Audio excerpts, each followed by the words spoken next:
on the one hand, they hear that the church has discontinued plural marriage, and they think, well, what's that supposed to mean? Am I supposed to abandon my family? But on the other hand, church leaders are teaching in private that men should support and take care of their wives. So every individual family kind of has to make its own choice, I think, what that means for them.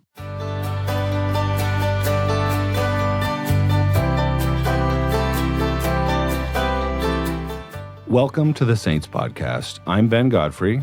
And I'm Shaylin Back. Thanks for joining us today. We'll be discussing chapter 41 of Saints, So Long Submerged. And today we're joined by the editor of Saints Volume 2 and a general editor of the Joseph Smith Papers Project, Eric Smith. Welcome, Eric. It's great to be with you guys again. Well, Eric, we are glad to have you back to discuss chapter 41 in Saints Volume 2. Let's jump right in with Jane Richards. Can you remind our listeners, who is Jane Richards and what is she doing in Washington, D.C.? So, Jane Snyder Richards is one of the most prominent Latter-day Saint women leaders of this time. She becomes a member of the Relief Society in Nauvoo in 1844. And in Utah, after Brigham Young permanently reestablishes the Relief Society, she becomes a Ward Relief Society president in Ogden. And in 1877, she becomes the first Stake Relief Society president. She's appointed by Brigham Young. And she ends up serving as president of the Weber Stake Relief Society for close to 30 years. It's incredible when you compare it to the lengths of service today for people in those same callings. I suspect there's a lot of Stake Relief Society presidents listening saying, I'm so glad that I don't have to do 30 years in this calling. And at the same time she was serving as the Stake Relief Society president in Ogden, she was serving as first counselor to Zina Young in the General Relief Society presidency. And she had that calling for 13 years. So she has traveled out to Washington, D.C. with other Latter-day Saint women to participate in and to speak at the first ever conference of the National Council of Women. The Relief Society and the Young Women's Organization are two of the first 10 organizations to ever join the National Council of Women. There seems to be so many trips to Washington, D.C. in this volume. I had no idea how involved the Saints were with politics and the United States government, meeting with presidents, things like that. But in this specific instance, it wasn't so much an advocacy from Saints to have support, but they were joining this National Women's Council. In the book, we read that there was some suspicion from this National Women's Organization that Jane was only there to preach about polygamy. And so I imagine they were kind of a little bit nervous about what she was going to say. But during her visit, Jane made many friends. They were actually impressed with her and the things that she was involved with and able to accomplish. So let's listen to what she invited them to do. Before returning home, she invited many of her new friends to visit Utah. If they wanted to get to know the Latter-day Saints, she said, the best thing to do was spend time among them. Eric, can you tell us, did national women's leaders visit Utah at this time and at other times? How did they find out about what the women in Utah were really living? So whether anyone responded to Jane's particular invitation at this time, I don't know. But you do have very strong friendships and associations that form between Latter-day Saint women and women that are in these national organizations. In the 1870s, you have Susan B. Anthony, who travels to Salt Lake and gives a number of lectures. And the national women's leaders and Latter-day Saint women leaders, they don't agree on everything. Some of the national women are not religious at all, but they have some ends in common. They want to give the vote to women. They want to see to women's economic advancement and educational advancement. So this moment when Latter-day Saint women join the National Council of Women is a very important moment. And for about 80 years, Latter-day Saint women continue to formally associate with the National Council of Women and the International Council of Women, and some Latter-day Saint women have very prominent roles. For example, Emmeline Wells holds several offices in the National Women's Suffrage Association, the National Council of Women, and the International Council of Women. And we've started to publish Emmeline's diaries on the Church Historians Press website, churchhistorianspress.org. And listeners to this podcast can go start to read her diaries and see what kind of a woman she was and why it was so important to her to join these national women's organizations. So in addition to these organizations that are changing the women's roles in society, we have the manifesto, which is pretty fresh on everyone's minds, changing the roles of men and women and how they deal with living in these plural families.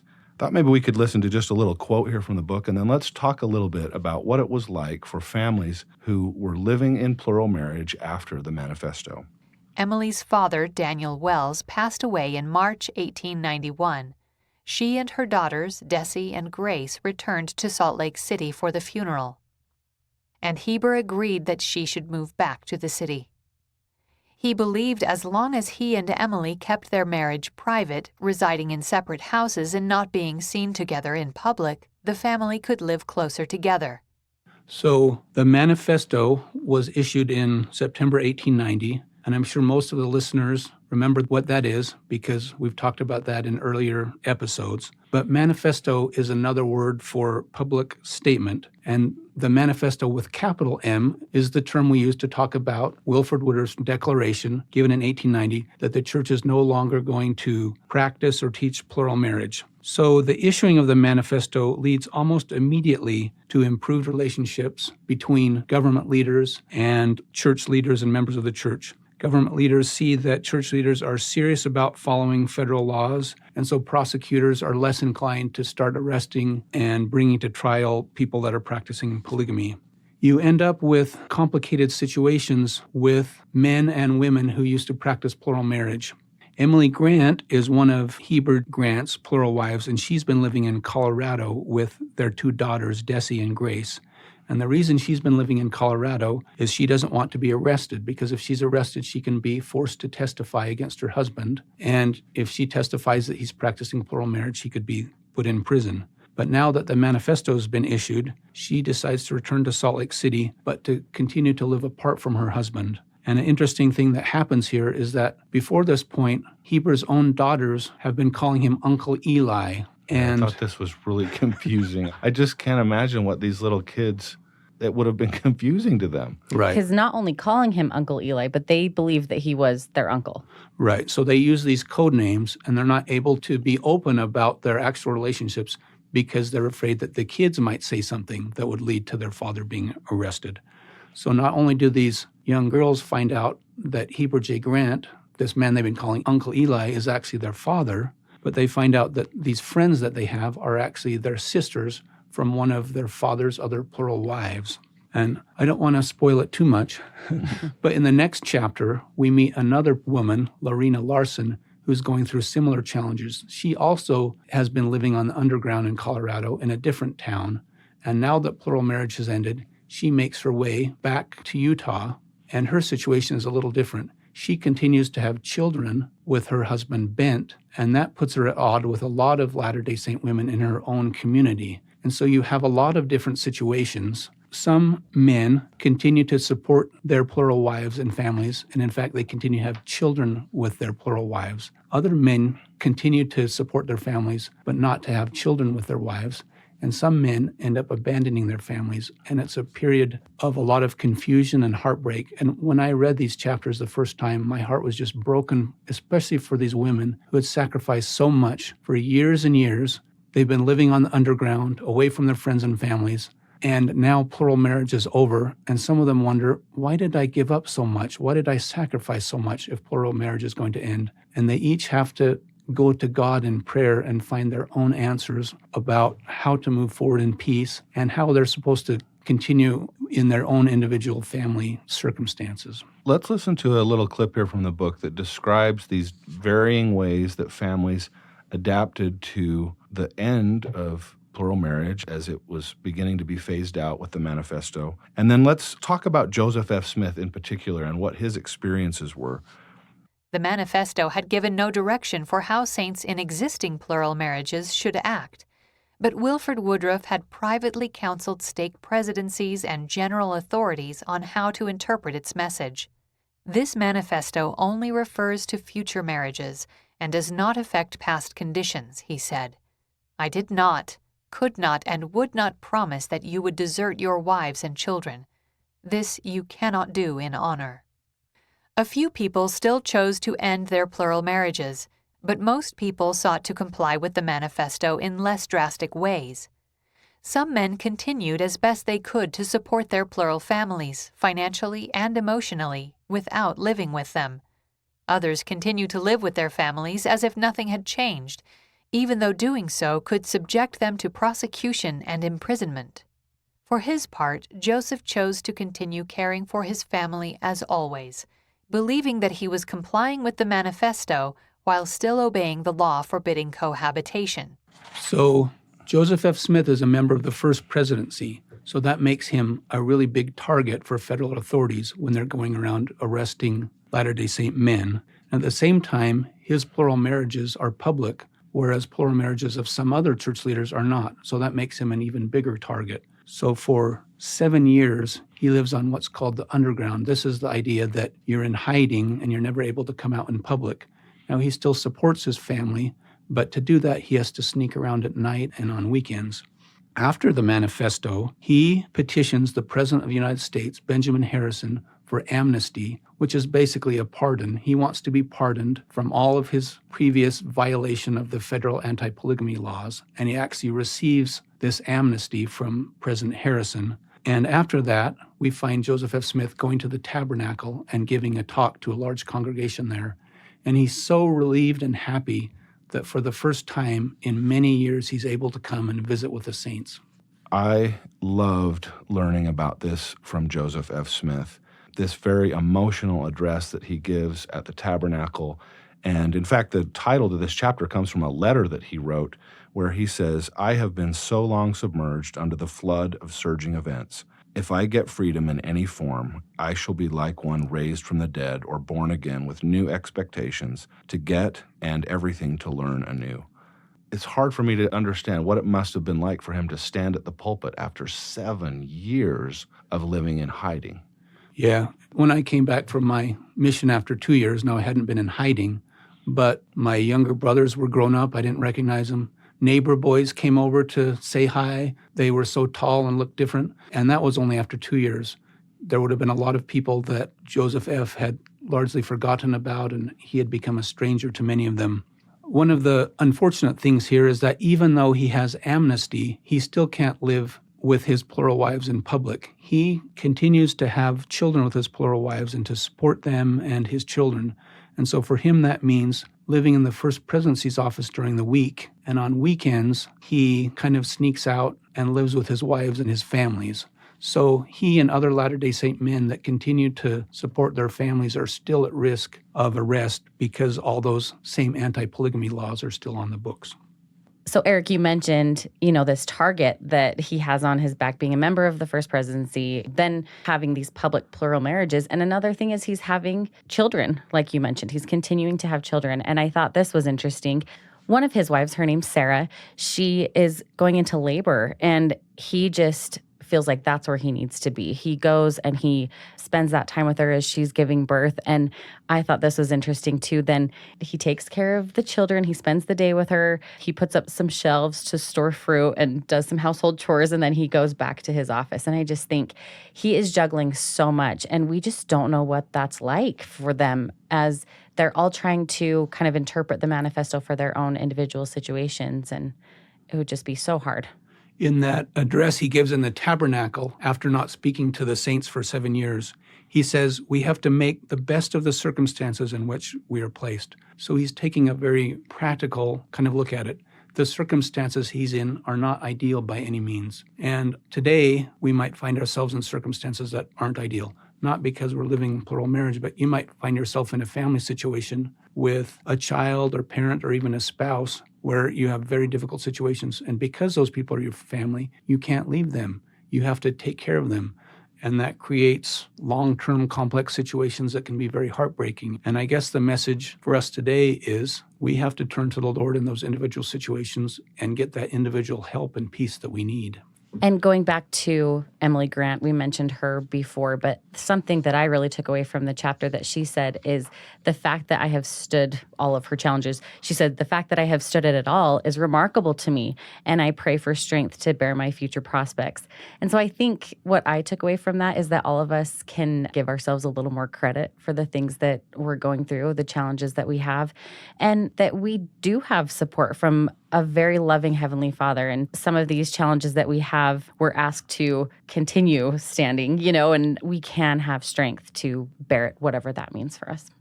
It reminds me of the famous quote from Nephi in the Book of Mormon: "The Lord will give no commandment unto the children of men, save he prepares a way for them to accomplish the thing he's commanded." And in this case, they were commanded to live a principle, and they did. And now they're doing the very best they can to live up to the obligations that that principle of plural marriage meant for them and the families that had been created. And it's complicated, but they're each trying to do their very best, knowing Heavenly Father will help.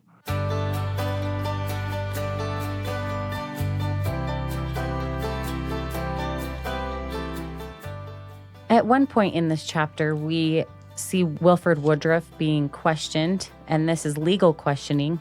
Eric, can you tell us a little bit more about this situation? What kinds of questions is he being asked, and how is he responding?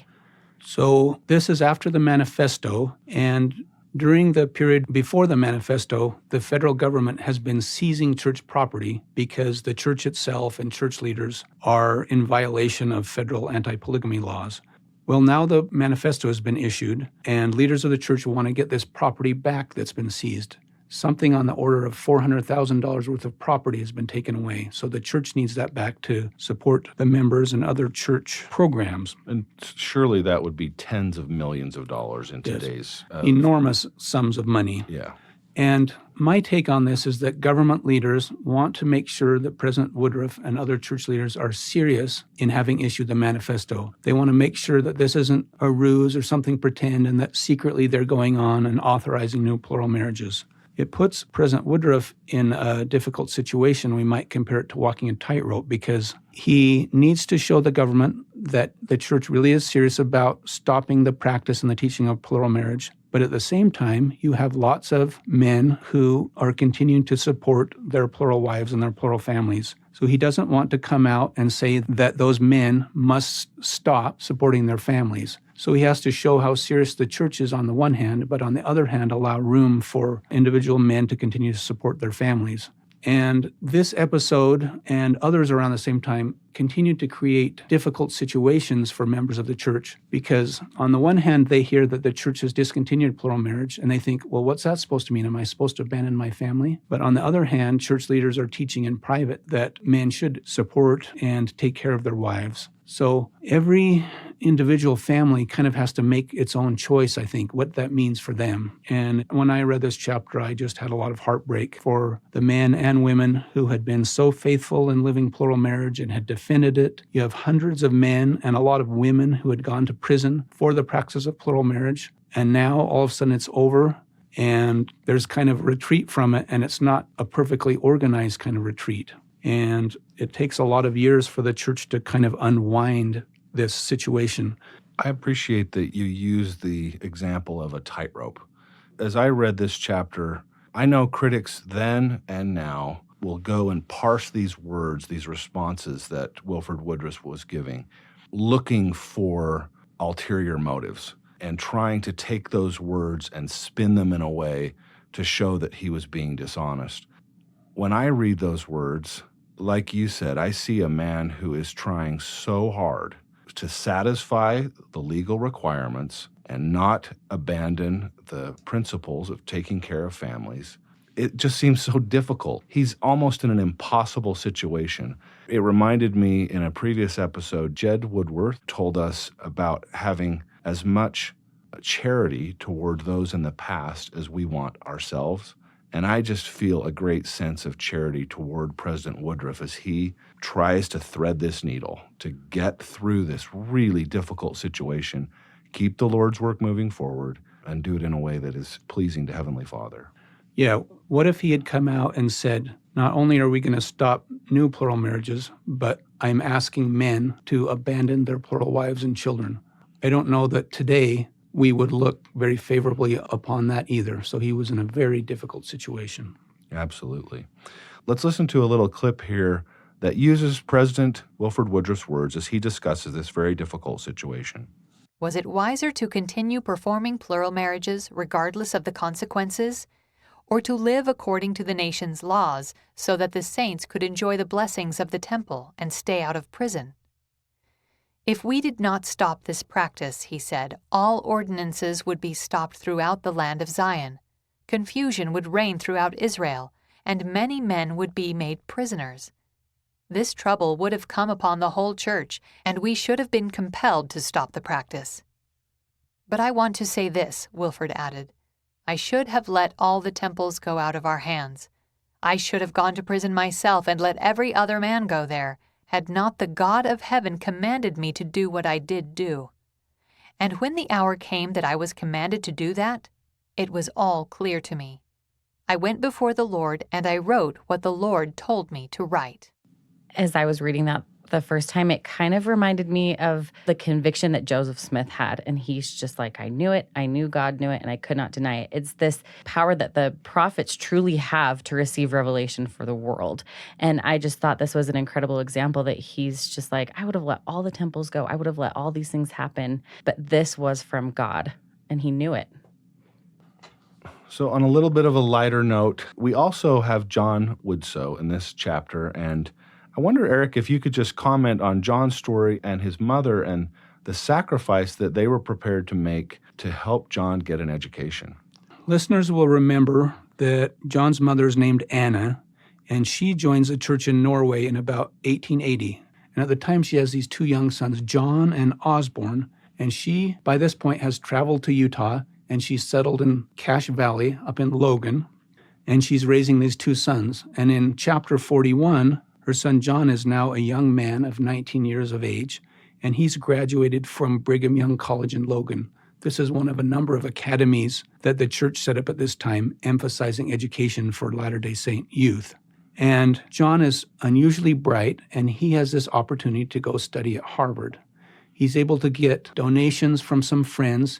He takes a bank loan out to help pay for his tuition. Even the missionaries who converted his family help out. Mm-hmm. And his mother decides to put her house up for rent in Logan and move to Salt Lake so she can get that rent income. And at the same time in Salt Lake, she can find better work opportunities. It shows that Latter-day Saints from a very early point in our history were deeply committed to education. You have Brigham Young encouraging Latter-day Saint women to go back east for medical training. Some Latter-day Saint women become doctors, and a number are midwives. And it reminds me a lot of what President Hinckley used to teach. He used to talk a lot about the importance of getting as much education as we possibly can for whatever trade or whatever career we want to pursue, because church leaders know that education opens doors. It opens doors for our own careers and our ability to learn and provide for our families, but it also builds connections so that Latter-day Saints can participate in politics and other important pursuits with other people. And it truly added incredible value to the early saints and the early community in the Salt Lake area. It's inspiring. Now, do you know who John Woodsoe ends up marrying? I don't remember. So in the book, we have met Leah Dunford. Yes. She's the daughter of Susie Young, later Susie Young Gates, and Alma Dunford. And she actually attends a semester at Harvard. I remember. And that's where she and John meet. It's so cool. John himself gets a degree from Harvard, but he gets a couple more degrees in Germany. Leah is very well educated, and they become very prominent in Utah as John is a scientist. He actually later becomes a president of the University of Utah. And Leah is very influential in writing and publishing, and it's in part because of the education that they got. It's an amazing story, and to think that these Latter-day Saints who are sort of living out on the frontier are going back to attend this prestigious university is amazing. I wonder what John Woodsoe would think if he knew today that presidents of the Harvard Business School have been members of our church, that we have been able to participate in such a way in that incredible educational institution, as well as build educational institutions here with all the wonderful universities and colleges that we have at our disposal in the Intermountain West. To people on the outside, it might seem counterintuitive in a way. People that might think that the Church of Jesus Christ of Latter-day Saints has unusual or odd teachings, they might think, oh, if you get out there in Utah and the West, you don't want your people going back east to learn at Harvard and these other places because they're going to learn the truth and they're going to meet people that are going to dissuade them from their beliefs. But we see the opposite thing happening as people like John Woodsoe go back east. It strengthens their beliefs, and they're able to use their education to benefit the church. It's such a great legacy that they've left for us to follow. Eric, thank you so much for joining us again. We appreciate everything that you've brought to this discussion. Thank you. And we thank you, our listeners, for tuning in to this episode of the Saints Podcast. As always, we'd encourage you to go to saints.churchofjesuschrist.org, where you can read the topics that we've discussed today, as well as the chapters. And please do email us your thoughts and comments about this and previous episodes at saintspodcast@churchofjesuschrist.org. I'm Ben Godfrey. And I'm Shaylin Back. Thanks again for listening.